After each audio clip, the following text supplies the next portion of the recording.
Salve tifosi del Azzurra. Benvenuti nel nostro canale di notizie dove vi portiamo gli ultimi aggiornamenti sul nostro glorioso clube.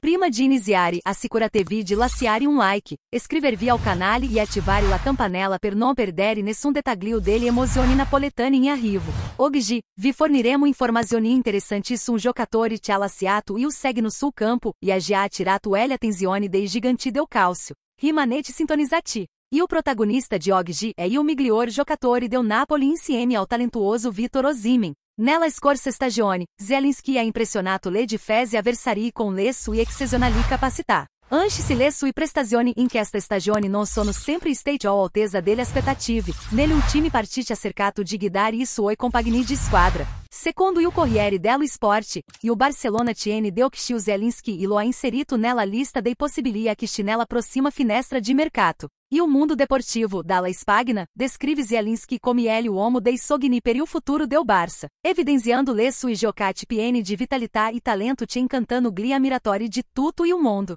E o quotidiano romano suggerisce che o Barcelona riconosca il potenziale futuristico di Zielinski e lo veda come parte dei suoi piani, allineando-se alla filosofia della società catalana di rinnovar-se costantemente tra respirazione dai giovani di talento. Cosa ne pensate del interesse del Barcelona per Zielinski?